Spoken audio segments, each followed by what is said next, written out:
నీదే.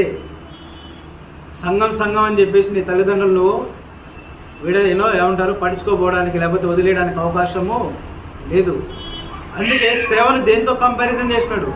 తిమోతి చేసే పరిచర్యను, సువార్త వ్యాపకం కోసం చేసే పరిచర్యను దేంతో పోల్చాడు? ఒక కుమారుడు తన తండ్రికి ఎలాగైతే సేవ చేస్తాడో అలాగే తిమోతి సువార్త వ్యాపకము కొరకు నాకు పరిచర్యకు అలాగ సేవ. అంటే ఈ సువార్త పరిచర్యను దేనితో పోల్చాడు?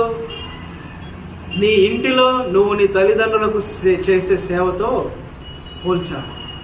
అంటే నీ తల్లిదండ్రులకు చేసే సేవ ముఖ్యము, సంఘములో చేసే పరిచర్య ముఖ్యము. You have to maintain both. Clear? వాక్యం క్లియర్గా సెలవుస్తుంది. నీ తల్లిదండ్రులు పట్టించుకోవద్దు అనట్లేదు. ఆ తల్లిదండ్రులతో పోలుస్తూ